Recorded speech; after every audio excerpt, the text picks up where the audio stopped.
dowladda arrimaha gudaha iyo amniga gudoomiyaha gobolka Nugaal ku-xigeenadiisa duqii hore ee caasimadda ismada dhaqanka golayaasha kala dowladda la jooga ka soo qaybgalayaasha xafladda haweenka dhalinyarada nabadoonnada bulshada rayidka dhammaantiin waxaan ku salaamayaa salaanta islaamka assalaamu calaykum waraxmatullaahi wabarakaatu intaa kadib mudanayaal iyo murwooyin maanta waxa sida magaceedu ku suntan yahay waa maalin aad halkaan u fadhidaan inaad maqraanti ka noqotaan munaasabadda xil wareejinta gudoomiyaha caasimadda sidoo kale waa maalin ay mas-uuliyadda iyo hoggaanku ay si rasmi ah iigu soo wareegi doonto hambalyo iyo bogaadin waxaa mudan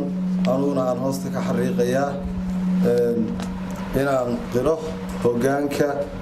iyo mas-uuliyadda xilkasnimada iyo howlkarnimadii kooxdii hore ee degmada maamuleysay ugu horeeyay gudoomiye xasan iyo golihiisii ay ku soo shaqaynayeen taasoo miraheeda laga dheehan karo horumarka iyo bilicda caasimadda ay ku tillaabsatay iyo waxqabadkii gudoomiyuhu hadda uu halakan inuu ka jeediyey iyo korarkay caasimaddu samaysay intii uu meeshan hayay anigana waanoo eeba tala saarsanaya waxaan ku kalsoonahay inaan halkaas ka sii wadi doono intaa iyo ka badanna aan muddadaas qaban doono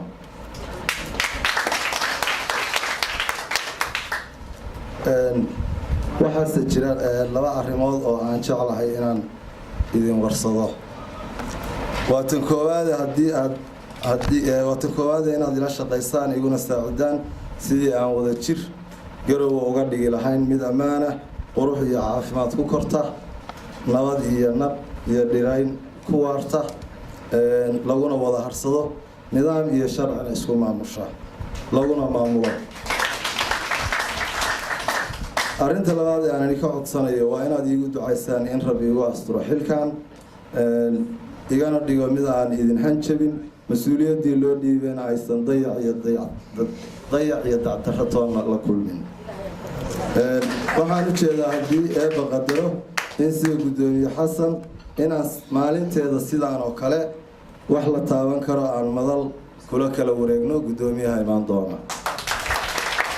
aamiin mudanayaal iyo murwooyin garow haddaan wax iska weydiino garow waa tuma waa su-aal u baahan inaan isweydiino garow waxay ku suntanaan doontaa maalintii taladeeda ay gacanta kusoo wareegtay sidoo kale anigoo ahna waxaan idinku ballanqaadayaa caasimadda garow sidaad ogtihiin maaha magaalo keliya oo inta deegaanka reer garow ay ku nool yihiin waa caasimaddii puntland waa caasimad soomaaliyeed waa meel muraayadda puntland laga fiirin karo isla sidaa darteed dowladda hoose waxay u adeegtaa una adeegi doontaa dhammaan ummadda kala duwan ee soomaaliyeed ama waqooyi ha ka timaado ama koonfur ha ka timaado ama deegaanada puntland ha ka timaado muhiimaddu waxa ay tahay marka sida aan maanta ogsoonahay caasimadda garoowe waxay ku jidhaa waxaan u malaynayaa magaalooyinka ugu nolosha qaalisan xagga maciishadda xagga dhulka inay soomaaliya kow ka tahay maanta stageska aynu marayno waxa weeye booska 15 inuu ka qaalisan yahay lacagtii lagu dhisi lahaa maciishadii suuqa inaan la goyn karin waxa waaye stagekaasna waxa soo gaarsiiyey waxay la tahay waa dadkeenii ku noolaa oo taladeeda lahaa marka waxaan u baahannahay magaaladii maadaama aysan ahayn magaalo iyadu wax soo saar leh oo service inta badan ama adeeg ku nool bulsho tusaale Garowe beerana ma leh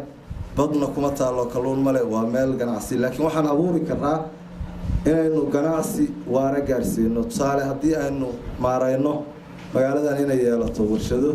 beero wax soo saar qorshe fog waa marka aanu samayno ama Garowe development plan oo qorshe aan higsan karno 5 sano 10 sano 20 sano soo socda waxaan aad u filayaa inuu hiraal fog aynu yeelano taladeena iyo aragtideena ay noqoto mid aan ku salaysnayn maanta wax taagan ee mustaqbalka dhibaatooyinka magaalada Garowe hadda ka jirta wada ogsoontiin labo khataraad baa dhanka amniga u badan waa dhalinyaradan dambiyada abaabulan habeenkii magaalada ka samaysa ha noqoto mobile la furanayo ha noqoto gabar la faraxmeeyo ha noqoto iyagoo isdila iyo dhibaatadan dhulka oo soo noqnoqotay oo aad iyo aad ugu baahday magaalada tusaale dhulku sideeda waa labo waa dhul horumarin iyo dhul deegaan anigu waxaan qabaa fikir ahaan qofku uma baahna 15 hektar inuu guri ka dhisto guriga wax yar baa ku filan dhulka inta kale in mustaqbalka laga fakaro sidii loogu isticmaali lahaa horumarkii hadday ahaan lahayd tiyataro hadday ahaan lahayd meelo baaga hadday noqon lahayd meelo xadiqooyina hadday noqon lahayd meelo ganacsi ama meelo maalgashi waxaan samayn doonaa haddii lahayd siyaasad dhulka lagu maamuli doono ama land management policy taasoo aan insha Allah taladeedana waqti dheer qaadan doonta waxaan kaloo ka fikiraynaa in haddaan la wadaago qorshahayga haddaan la wadaago mustaqbalka fog ee hadafka caasimadda waxaan jeclahay inaan dhowr kalmadood ka iraahdo qorshayaasheeda horumarinta caasimadda waxaa ka mid ah waxaan socodsiin doonaa dhammaan barnaamijyadii iyo mashaariicdii horumarineed ee ka socday degmada Garowe waxaan qabanqaabin doonaa ama ka fikiri doonaa shirweyne aynu kaga tashan doono horumarka anagoo la tashanayna siyaasiyiinta deegaanka isimada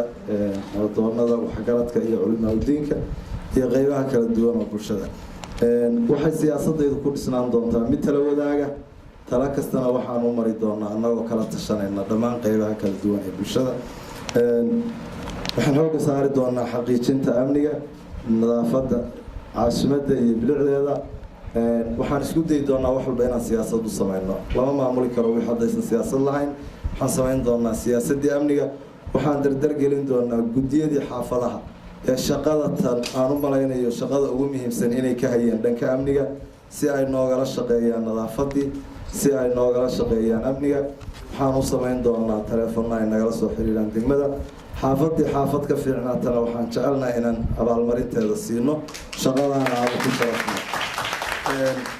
waxaan isku dayi doonaa inaan furno wadooyinka xiran oo halbowlaha magaalada u ah waxaan isku dayi doonaa inaan dadka daneeyayaasha ee magaaladan maalgashada inaan kala tashan doono weydiisana doono inay gacan naga siiyaan sidii magaalada horumarkeeda looga qayb qaadan lahaa wadooyinkan iyo jidadkan aynu waxqabadkooda maalin walba sheegnaa inagu maynaan dhisin dad baa cashuurtooda inoo soo dhiiba hay-ada soo mariyey inoo ku dayactiray malaynmayo waxaan ku dhisanay inay yartahay marka waxaan rabnaa dadkaasina environmentkii ama bey-addii ku shaqayn lahaayeen amnigana inaan abuurno iyagana uga mahad celino wixii ay inoo soo dhiibeen inaguna sida ugu muhiimsan aan uga faa'iidaysano waxaan qabaa marka arrimahaas oo dhan inaanaan samayn karin ilaa aanu helo taladiina iyo xooggiina iyo garab istaaggiina waxaan xusuustii qiyaastayda waxaan u malaynayaa 2000 inay ahayd maalin ay jidhay allah u naxariistee islaan maxamed iyo suldaan siciid ay barxadda dadka isugu yeerayeen oo ay lahaayeen war wadooyinka hala jibiyo war guryaha dowladda ha laga baxo war dowladda aynu noqono waa waagii Puntland ay bilow ahayd maanta tiibay taagantay hadda wadooyinkii xiran yihiin hadda boosaskii la isku haystaa haddaynu u baahannahay inaan dardargelino shaqadii shalay insha Allah waxaan rabnaa maanta Garowe waxay la tartamaysaa caasimadaha waaweyn sida Hargeysa iyo Xamar maqaamkaasi inuu ka muuqdo inaynu hiraal fog yeelano ee aysan ahayn maanta meeshaan taagannahay muddada hadda la magacaabay waa muddo yar waa 45 beri waxaan isku dayi doonaa in waxa ugu muhiimsan oo prioritiska ama ahmiyadda inaan qabanno sida nadaafadda iyo wixii amniga aan ka xaqiijin karno inaan isla markaana samayno xiriiro ciddii maal gashanaysa magaalada ama ciddii mustaqbalka aan u soo jiidi karnaa inay ka faa'iidaystaan waxaan aad iyo aad ugu mahad celinayaa madaxweynaha Puntland oo fursaddan siiyey waxaan kaloo halkan uga mahad celinayaa isimada nabdoonnada iyo intii kale soo ajiibtay ama qabanqaabisay xil wareejintan maanta waa mahadsantiin. Assalaamu calaykum.